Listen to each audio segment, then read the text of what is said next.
lesson, we're going to describe what magnets can do. Unfortunately, we're not able to get our hands on magnets and just experiment and play with them and find out that way. So I'm just going to describe to you what's special about magnets, and hopefully later you'll get to try them out for yourself. But for now, you're just going to have to trust me that this is how magnets act. So I want to take you on a journey. Let's travel back in time to a city in Greece. And in this city in Greece, or small town, there was a shepherd. And as he was tending the sheep, he was wearing his Grecian sandals. Here's a sketch of what they would have looked like.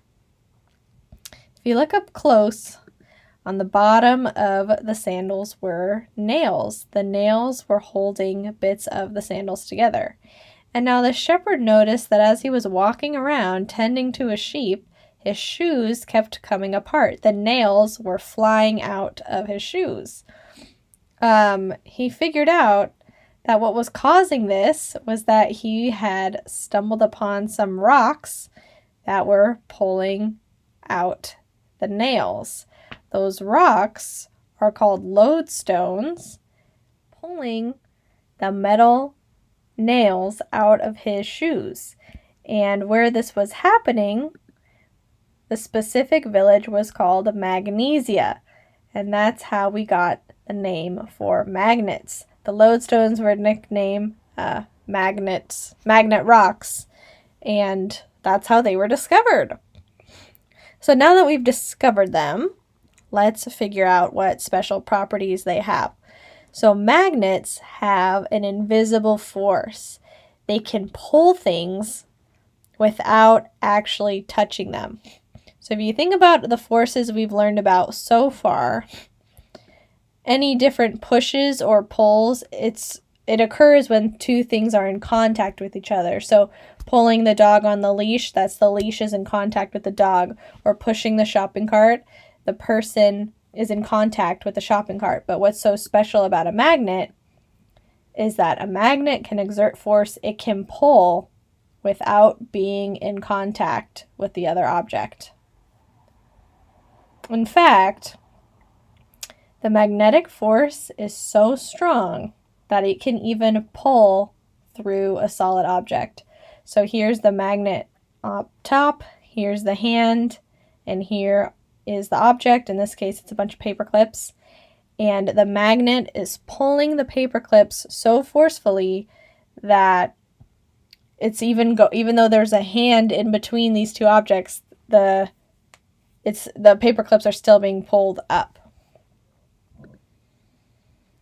Another property of magnets is that the force is stronger up close. So if I'm holding my magnet, I'm really close to my object, in this case a paper clip, it's going to be strong. It's going to be stronger than if I have it at a farther distance. Okay? So a magnet's force is stronger up close, and a magnet's force is weaker farther away.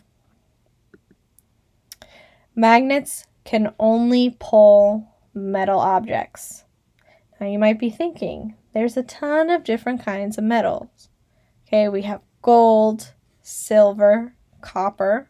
All of these are kinds of metals, but magnets can only pull on iron and on steel. And steel is just a type of iron. So iron and steel are two materials that magnets can pull. So what are some things made of iron and steel? Nails, like in our sandals, paper clips, like in the examples I've been using previously, and our stainless steel silverware. That's an example of a common household object we might have that a magnet would work on.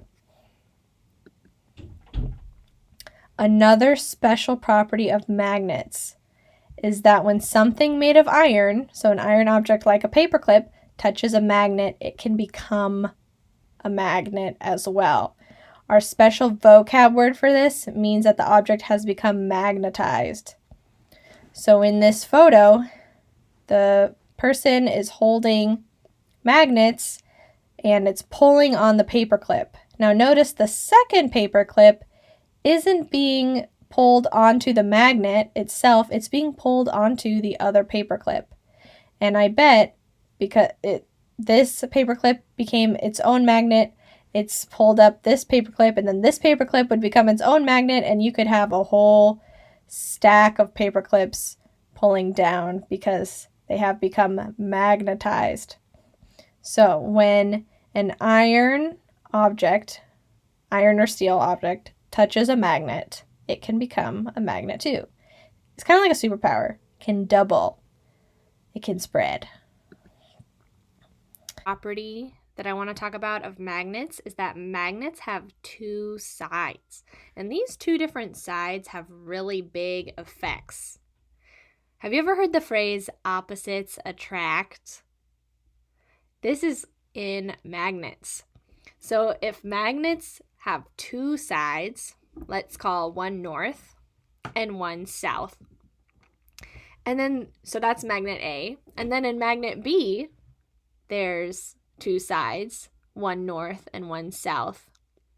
If magnet A and magnet B are walking toward each other, and one is facing north and the other is facing south, they are going to pull together.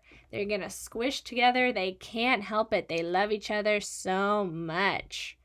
Okay, think about if you know anyone in your life, or maybe you're in a friendship like this, where you and your friend, you like completely different things to do for fun.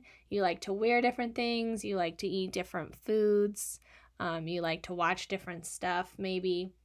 But at the end of the day, you get along really well. Okay, that's like the property of magnets where opposites attract.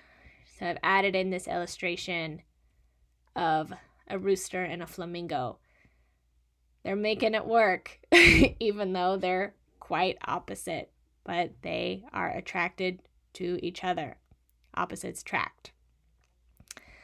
Conversely, like sides repel.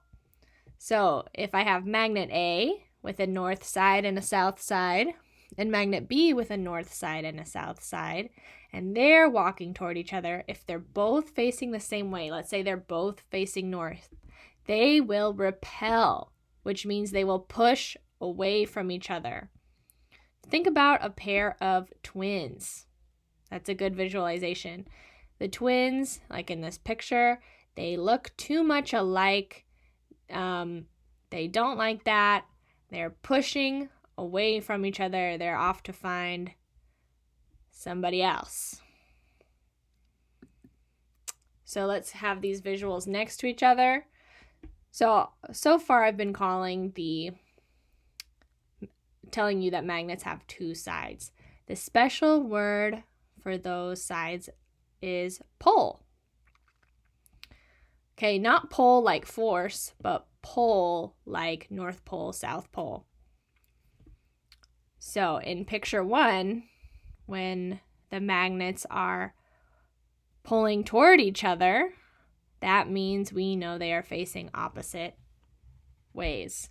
In picture 2, with the red arrows, when they're pushing away from each other, we know that those magnets are facing, their poles are facing the same side.